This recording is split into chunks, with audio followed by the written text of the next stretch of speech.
centripetal force is equal to mass times omega square r, where omega is the angular moment, angular velocity. So we have Fc equal to mass of this very component of the string. It is delta m, because this is the elementary particle of the elementary size of the original string. So delta m multiplied by omega squared r. R is the radius of the string, of the circular string, which is forms around the roller.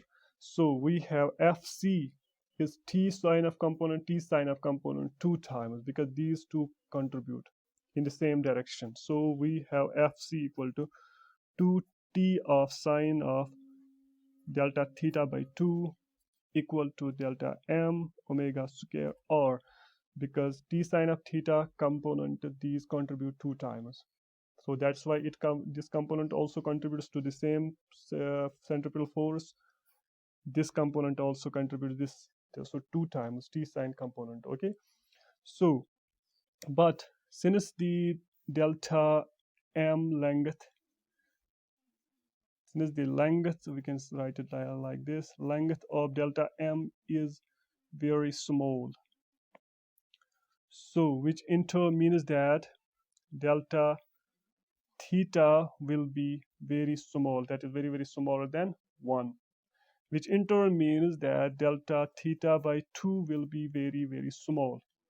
And in that case, if the angle is very much smaller, then we know that the sine of theta is equal to theta when theta is very small, that is very less than 1. So that means the sine of theta, delta theta by 2, since delta theta by 2 is very small, so that means sine component, sine of theta will be equal to theta itself. So we will write it down as 2t of sine of theta. Instead of this, we will write down by theta by 2, because this is the angle here, this is the angle, because sine of theta will be equal to theta itself. So sine of delta theta will be equal to delta theta by 2.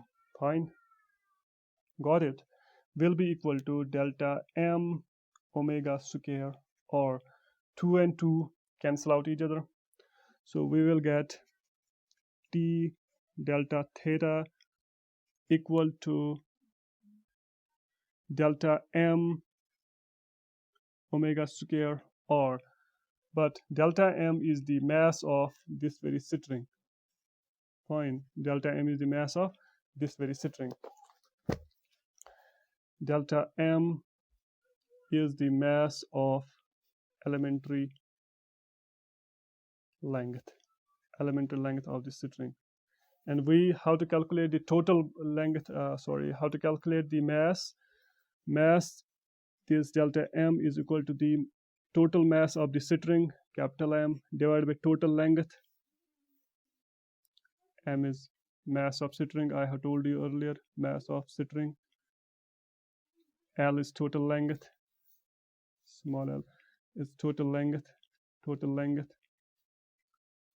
So the elementary length will be equal, elementary mass will be equal to m divided by L, that is this is mass per unit length, mass per unit length. I am teaching you slowly because it is not important to that you should be able to crack the problem in 1 second, but it is more important to understand the problem first, because only after that you will be able to crack it down in seconds. So that's why I am teaching you very much slowly, so as to make you understand the vigor of the problem. So this is the mass per unit length. So the mass of the elementary length will be equal to the mass per unit length into the length of the arc. Fine, which I have taken earlier, length of the arc. And length of the arc is given as,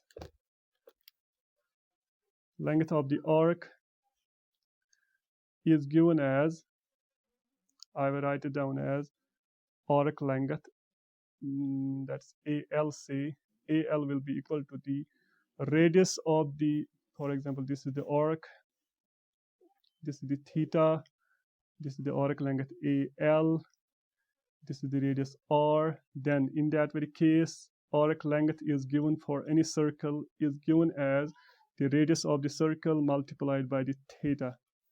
And here, in case of this, it is delta M will be equal to M divided by L multiplied by length of the arc is R, and this theta is delta theta by 2 because it is smaller. Delta theta, sorry, not delta theta by 2, only delta theta. I will see it first. Yeah, this is delta theta half, so full will be delta theta. Fine. So arc length will be equal to R delta theta. So that means delta M will be equal to M or delta theta by L.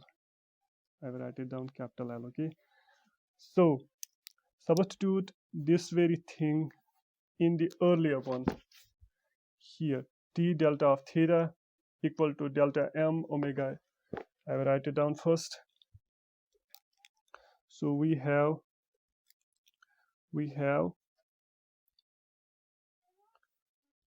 T delta theta by 2 equal to delta M omega square R. Okay, delta omega square by omega square R. This is the centripetal force, the cosine component contribution only. So this T delta theta by 2 will be equal to delta M. Delta M is this very thing, mass per unit length into R delta theta, omega square R. Are you getting it? I have substituted this very thing here.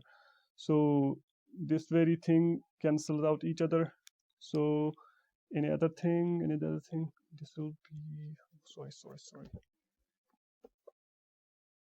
These two cancel. It is not divided by 2. It is only delta theta here. Fine. It is not 2 here. Sorry. So this will not be there. So this will be T will be equal to M divided by L. R, and R is R square, that is omega square R square. And this is the L is the length of the string, and we know this string is over the circular pulley and with radius R. So the length of the string will be equal to the circumference of the circular path. This is radius R because it is similar to that of the circumference. Fine. So string length is actually the what? The circumference of the circle with radius R, and that is equal to 2 pi R. Fine. So the length of the string L will be equal to the circumference of the roller, this pulley, that is 2 pi R. So that means L will be equal to 2 pi R. Substituting this. So which in turn means R will be equal to L divided by 2 pi. Fine. Because we know only two things. M is known, L is known. This R is not known. So that means we have to substitute this very L instead of R. So substituting here, we will get T equal to M divided by L omega square R square. R square here is L divided by this, that is L square by 2 pi square. And this will be equal to M divided by L omega square. L and L goes, it's only one L remains, divided by 4 pi square, that is M omega square L divided by 4 pi. This will be the tension caused inside the string onto this very pulley. So this will be the tension, total tension on this very pulley in terms of length of the string and the mass of the string, not the radius. Fine.